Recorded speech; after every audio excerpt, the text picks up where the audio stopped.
Hi, I'm Nathan Marchand, author of books like Pandora's Box and the host of the YouTube show But I Digress. I'm doing this video a little bit differently than before.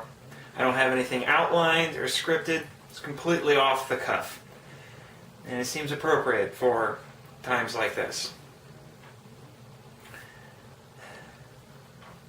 On February 27th, 2015, which hopefully will be within a few days of the posting of this video,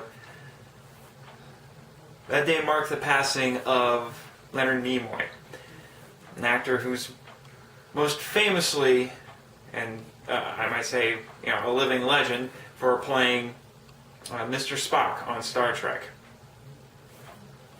If you know me or have been following me for a while, I've made it no secret that I love Star Trek. In fact, if you go to my website and look at my bio, it actually says toward the bottom that I have loved science fiction since I was 3 years old because I was watching Star Trek with my dad. We were catching reruns of the original series on a local TV station because they would air every night at 10 o'clock. So I ended up staying up really late, bonding with Dad, watching Star Trek. But it didn't just stop there for me, obviously. I remember when I was about 10 years old, I got the first edition copy of the Star Trek Encyclopedia, and I would scour it, learning everything I possibly could about my favorite franchise. And when I was about 11, 12 years old, for Halloween, me and all of my siblings, we all wore Star Trek uniforms, homemade by our mom. My little sister was probably 2 years old at the most. And she had a cute little red miniskirt dress like the women wear on Star Trek. And we put funny little pointy ears on her. And I was Captain Kirk. My little brother Josiah was, what we said was Spock because he had the blue uniform and wore pointy ears. But Star Trek means more to me than just simple nostalgic childhood memories. I wouldn't be the writer that I am if not for Star Trek. Star Trek introduced me to my favorite genre. It introduced me to science fiction at a very young age, like I said. It was the gateway drug, you could say, for all of the passions that I have now, or at least a large portion of them. It was what introduced me to the tales of the fantastic.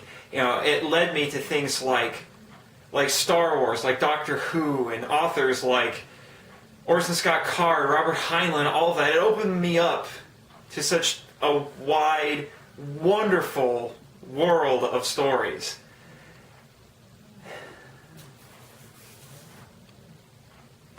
And a large reason for that was Mr. Nimoy. Spock was the conscience and perhaps even the soul of that show. He was the character that really made it. I don't think Star Trek would have surged in popularity and became that phenomenon that spawned a franchise if not for him. He really was the most unique character on that show. I love Captain Kirk, but there have been plenty of space cowboys before him, and there have been plenty since. And as wonderful as Dr. McCoy is, there have been other curmudgeonly, grumpy country doctors before him, and plenty more since then. But Spock was unique. He was the outsider. He didn't quite fit in. Even in with those three characters, with his two best friends, he stood out. Kirk and McCoy always kind of made fun of him for being super logical. But deep down, especially, as much as they teased him for, especially McCoy, they loved him. And those three would not be complete without each other, without Spock. And I think that's why people loved him. Nimoy took a character who could easily have just been cold and boring and just nothing but straight logic, really a computer, a robot. And he infused him with a warmth and charm that was wholly his. He elevated Spock. He put so much of himself into Spock. And I think that's another reason people loved him.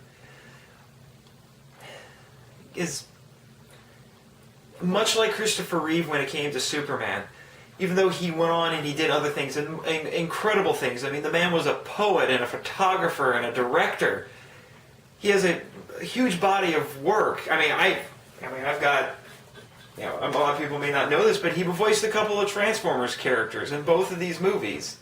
I mean, he did go on to do other things, but he will always be remembered for being Spock. And it's because he put so much of himself into the character. He learned to embrace it, while other actors may have been annoyed to have been typecast and be remembered for just one character that they played. He eventually grew to love it, and he embraced it. He created a character who will outlive him forever, probably. He helped create much of the Vulcan culture. The Vulcans are one of the most beloved races in all of Star Trek fandom, and all of that is what helped make him the icon that he is,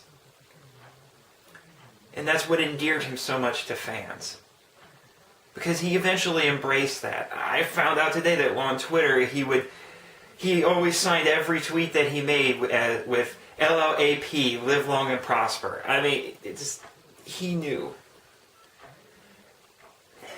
And he understood. I'm in a little bit of a loss for words, because I'm still kind of in shock about everything that's been going on. There's so many thoughts have been running through my mind.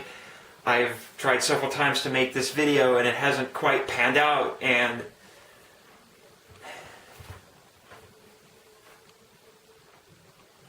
in a way, it's still a shock.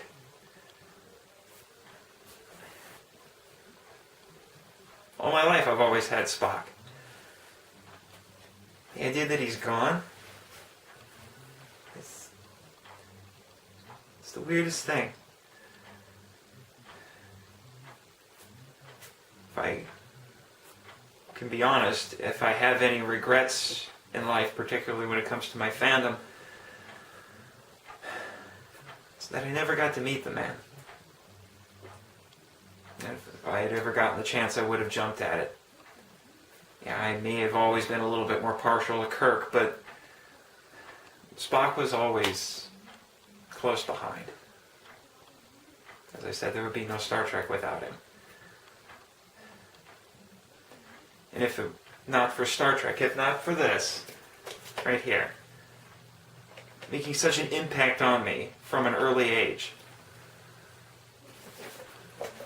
I never would have made this and decide to become an author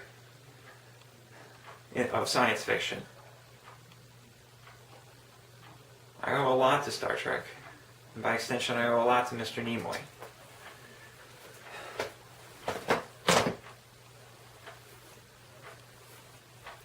Can't thank you enough.